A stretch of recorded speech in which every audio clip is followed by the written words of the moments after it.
bertepatan dengan perayaan Imlek 2023. Kalau penanggalan Tiongkok tahun ini adalah tahun 2574.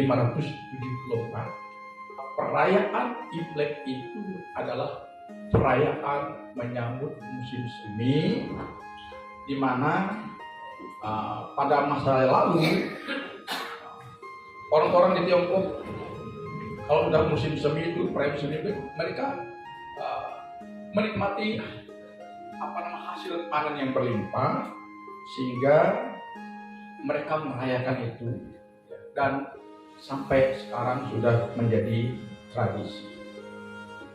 Saya masih ingat dulunya di masyarakat Kalimantan, ya, masyarakat Dayak Kalimantan, mereka seperti ada koneksitas dengan tahun penanggalan Cina. Jadi kalau mereka ingin ladang, mereka harus bulan Cina katanya. Makanya kalau tahun baru Cina tidak jauh-jauh dengan tahun baru padi. Saya ingat 50-an tahun yang lalu. Jadi kalau udah mau Imlek, berarti ada tahun baru padi. Cuma sekarang tahun baru padi itu sudah jarang lagi dirayakan. Hanya langsung saja sekarang mereka gawai setelah panen selesai.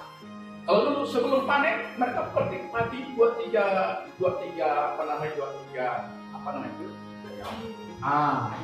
mereka giling dulu, mereka makan, mereka bersyukur makan nasi baru katanya. Jadi perayaan Imlek sama dengan perayaan menikmati hasil panen yang sama dengan orang gawai menikmati makan nasi baraku kalau orang membawa kira. Haleluya.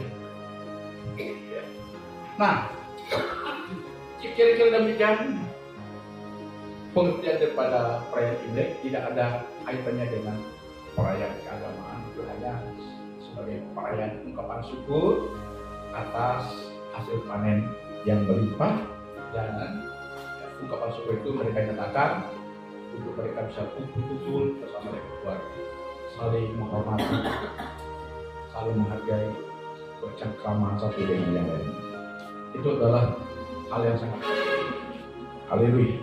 Nah, hari ini saya sampaikan kepada kita satu nas Alkitab yang saya ambil dari kitab Yakobus pasal 4 ayat 14 sampai dengan ayat 15. Kitab Yakobus pasal 4 ayat 14b sampai ayat 15 yang berbunyi demikian: hidup itu sama seperti uap yang sebentar saja kelihatan lalu lenyap.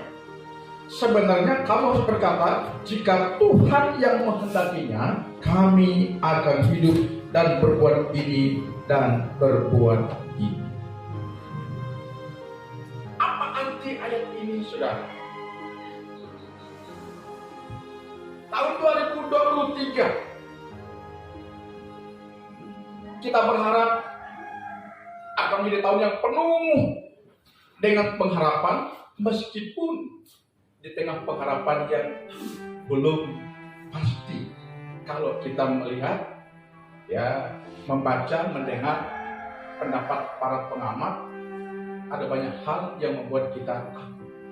Tetapi sekali lagi saya katakan, kita jangan terintimidasi dengan apa kata pengamat, apa kata para pakar.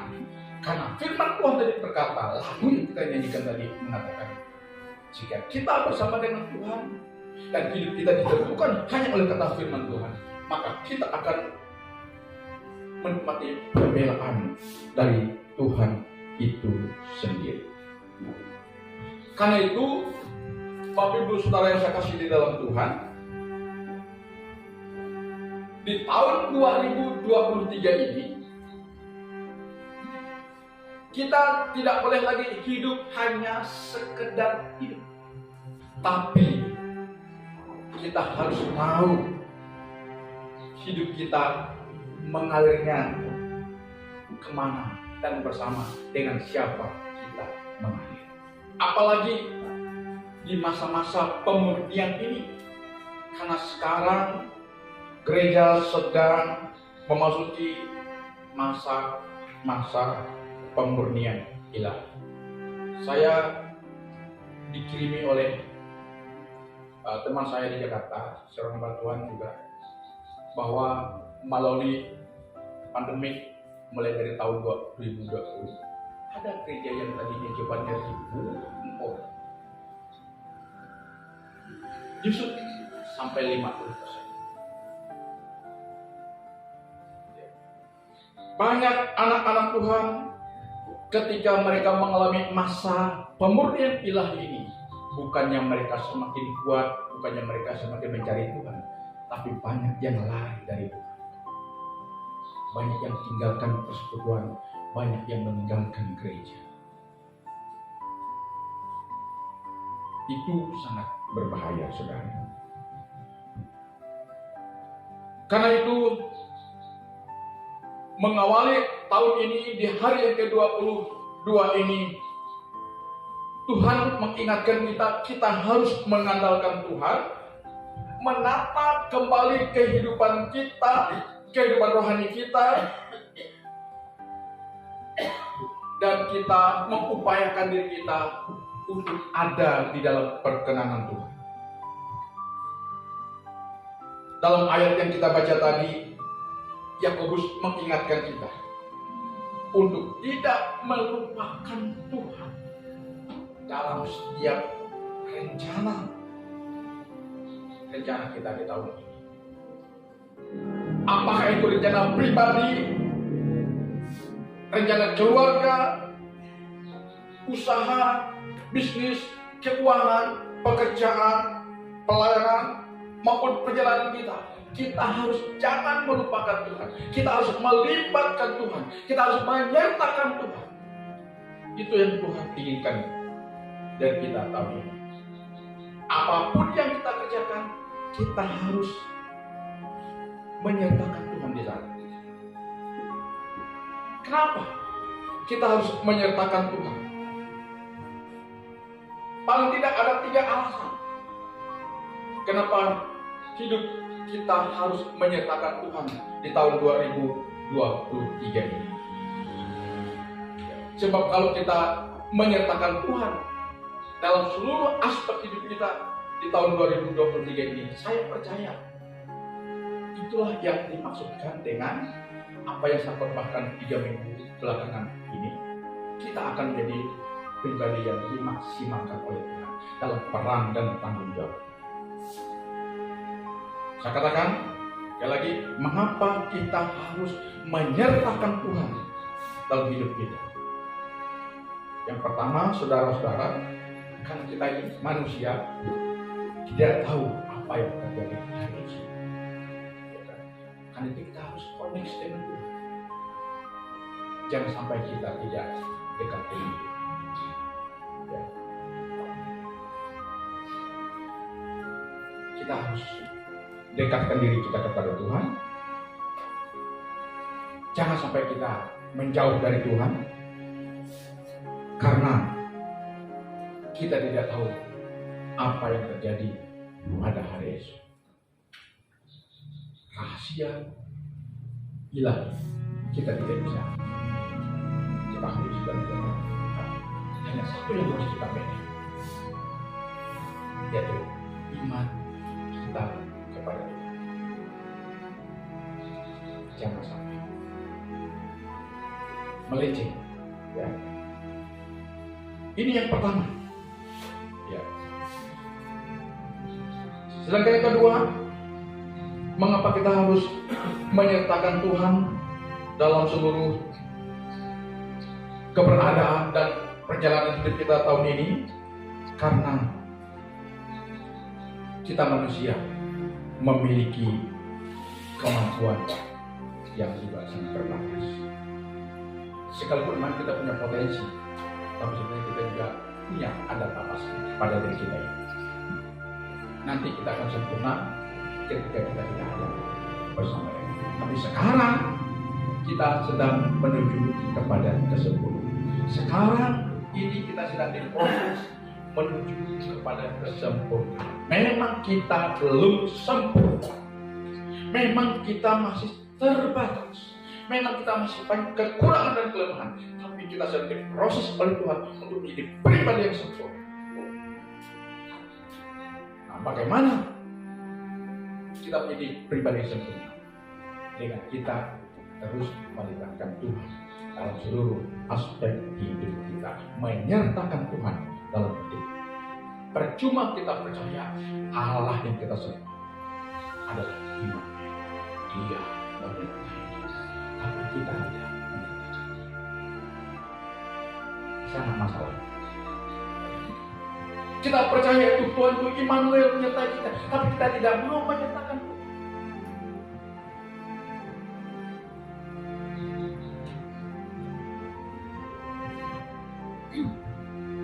Kalau kita hanya percaya dia Immanuel, tapi kita tidak mau menyertakan dia dalam seluruh keberadaan kita, berarti kepercayaan kita tadi tak ada manfaat.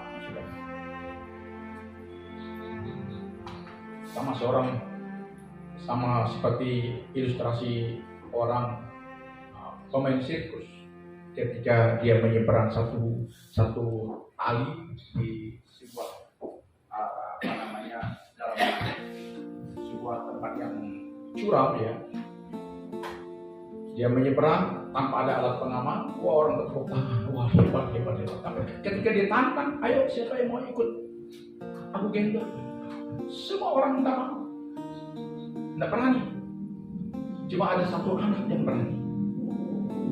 Digendong oleh si pemain sirkus tadi. Ketika dia lolos, ditanya, kenapa kamu berani? Oh, kenapa aku takut? Karena dia adalah bapak aku. Si anak tadi. Demikian kita. Ada banyak di antara kita percaya dia bisa lakukan, tapi kita tidak berani mempercayakan hidup kita kepada dia. Karena itu hari ini dengan kita mengetahui bahwa kita memiliki kemampuan yang terbatas dalam banyak hal dalam menjalani hidup ini, maka marilah kita menyertakan Tuhan. Dengan kita menyertakan Tuhan, maka segala keterbatasan kita, segala kelemahan kita, segala kekurangan kita ditutup oleh kuasa Tuhan. Katakan amin. Jadi bukan kekurangan kita, bukan kelemahan kita, bukan keterbatasan kita lagi yang kelihatan, tapi ada kuasa pemberdayaan Tuhan yang besar.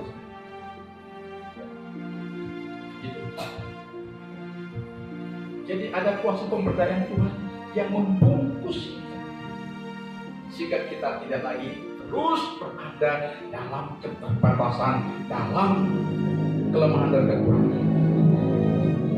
Tapi ini berlaku bagi kita yang berani mempercayakan Tuhan. Karena apa?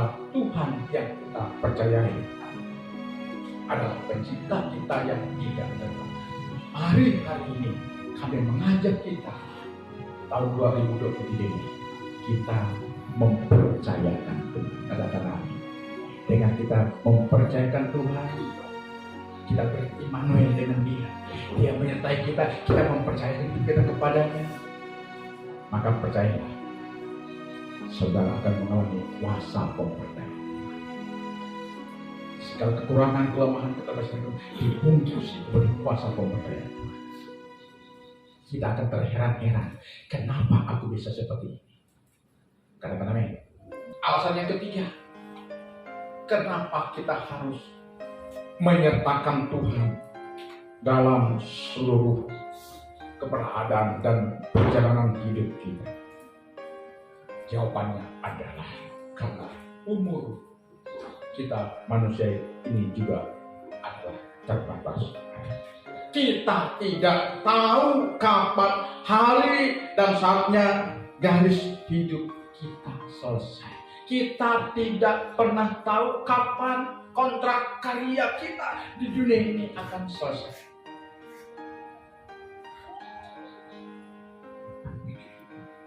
Karena itu, kami ingin mengajak kita,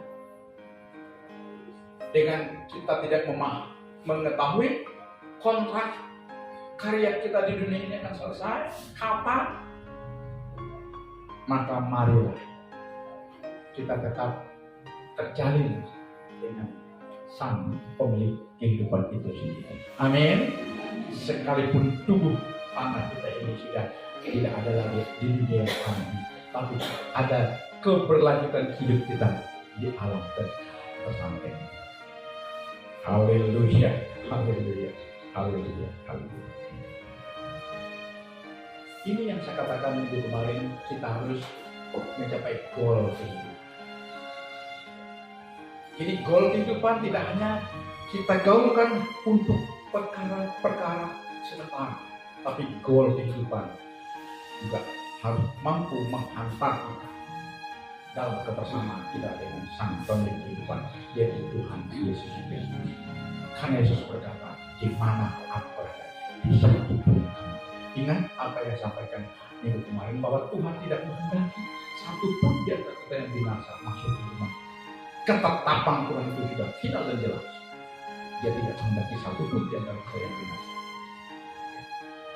Dia menghendaki kita selamat, masuk surga melalui iman kita kepada Yesus Kristus dan kebersamaan kita dengan Dia setia sampai akhir. Amin.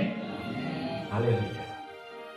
Jadi dengan kita berani menyertakan Tuhan dan terus ada dalam kebersamaan dengan Tuhan, percayalah tahun 2023 ini akan menjadi tahun yang berbeda buat kita. Amin.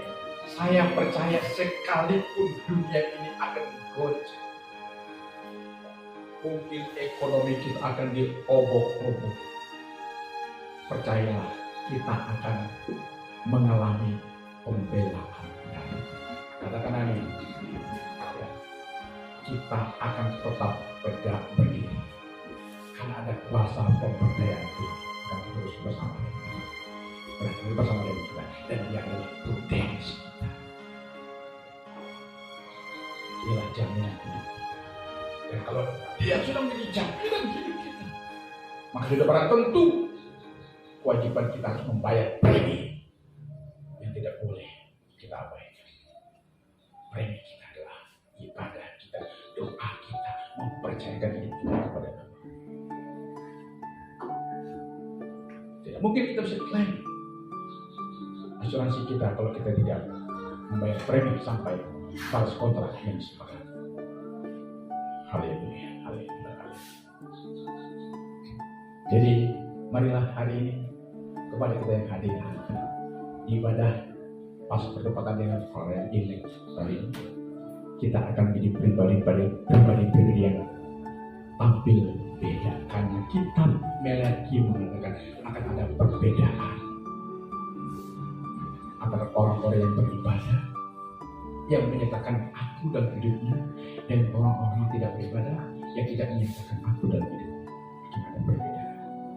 Amin. Haleluya. Haleluya. Saya berharap, Tuhan juga berharap kita yang hadir dalam ibadah